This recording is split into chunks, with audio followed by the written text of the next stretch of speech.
Welcome to the SMITE tutorial part 2.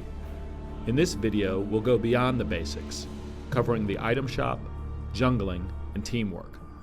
For your first few games, you used auto item and auto skill, but after a few matches, you can disable these options and have much more control on how to enhance your god in a match.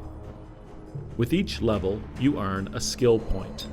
When prompted, hit K to bring up the skill menu and select the skill you wish to level up. At level 5, you can put a point into your strongest skill called your ultimate, which is always mapped to key number 4. You can also use the F1 through F4 hotkeys to level up the appropriate skill without bringing up the menu. Items are purchased with gold earned during the match. With auto item off, you now need to purchase items for yourself. You will have starting gold to spend at match start, so don't head into battle without items. You'll regret it. To purchase items, you must be located near your spawn point. Then, hit I to view the item shop. All items are passive enhancements of different statistics, such as attack damage or health. Items come in 3 levels, and typically the level 3 item includes an additional passive effect. You can easily view the items recommended for your god, or view via stat category. You carry a maximum of 6 items, and your selection and order of item acquisition is very important. By hitting the tab key, you can see the item build of your allies and enemies. Use this to counter their strengths. Here, I can see that the enemy is building heavy physical damage, and so I counter by selecting more defense against physical. Abilities are a special type of item that are user activated and have a long cooldown. For example, Sprint allows me to run quickly for a few seconds. Meditation heals my mana. You can carry 3 abilities total. Consumables are one-time use items. You can stack multiple consumables of the same type, but must use all of them before purchasing a different type. Here, I purchase multiple health potions. A final way to enhance your god is to jungle. The area between the defined lanes is the jungle, and it's filled with mythological creatures. Jungling is the act of killing those neutral creatures, which earns you additional XP and stat buffs.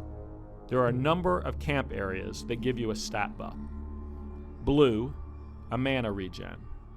Orange, run speed. Red, damage boost. Yellow, protection. White, cooldown reduction. And green, health regen. There are also 2 much stronger camps. The Fury, which gives extra gold to your entire team, and the Fire Giant, which gives a very large stat buff to the entire team. While you're in the jungle, lane resources are being distributed to fewer players, so overall your team can earn more gold and XP compared to having all gods in the lane. Teamwork. Your first opportunity for teamwork is at the god selection screen. When you first started playing, you probably picked a god because it seemed fun. Now you can think about filling different roles on your team. Gods can be characterized a few different ways, but one simple way to think about gameplay roles is mages. Damage of type magical comes mainly from skills and is often burst oriented. Ra is an example of a mage. Assassins, damage of type physical, mostly coming from auto attacks, and often sustained damage with less fluctuation.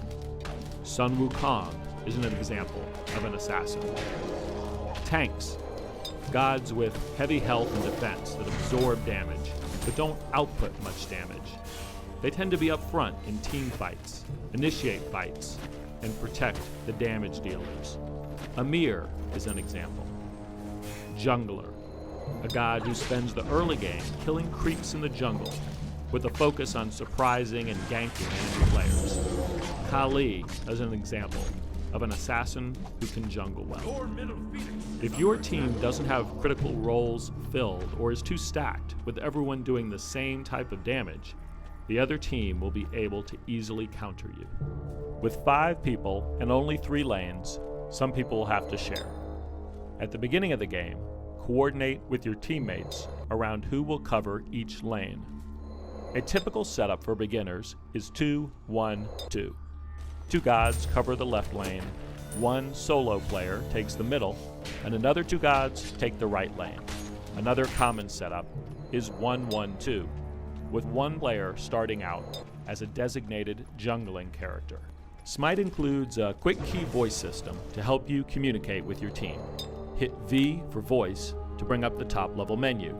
You can then see a selection of useful voice commands. For example, if you need to recall, let your laning partner know he's alone for a while. Be right back. And if you spot the enemy leaving the lane, he might be attempting an ambush, so let your teammates know that. By hitting the spacebar, you free up the mouse and can ping the map as another way to direct your team's attention to key spots. A left click communicates opportunity, attack. A right click means danger, retreat.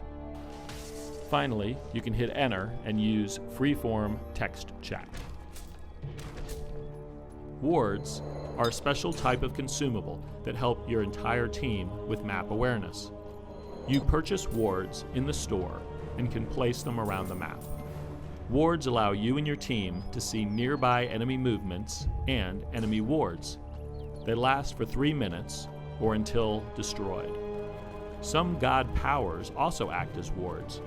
For example, Arachne's broodlings are spider eggs that act as wards, showing nearby enemies. Consider how your god skills can work well with other gods. For example, here Odin traps people within Ring of Spears. Zeus then follows up that with Lightning Storm. When the game first begins, you should generally stay in your assigned lane, either solo or with one other teammate.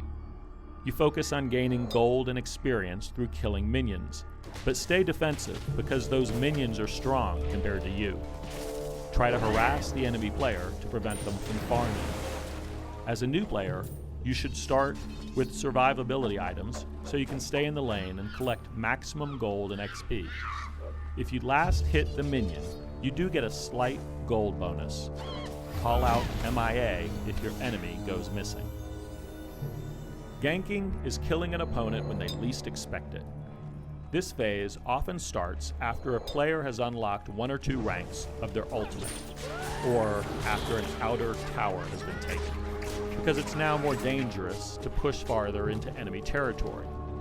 Lane assignments start to break down. Players form small groups of 2 or more to pick off vulnerable enemies. To gank, look for enemies who are overextended or don't have an escape move or have low health, or go with a teammate who can slow or stun them. The best way to defend against a gank is to watch that minimap. If you don't see enemies on the minimap, they're probably coming to get you. Stay with your team because great battles will start to develop with many players on each side. These are called team fights, and your goal is to fight as a coordinated unit. Tanks absorb damage and initiate fights. High damage dealers target the enemy priority targets and take them out. A mistake in this phase will cost you a defensive structure and possibly the game. Toward the end of the game, you'll see large team fights to destroy phoenixes. Players may also sneak out to take down that fire giant. You do not want to be farming minions at this point. Stay together. Take out at least 1 phoenix, and then take down the Minotaur. GG.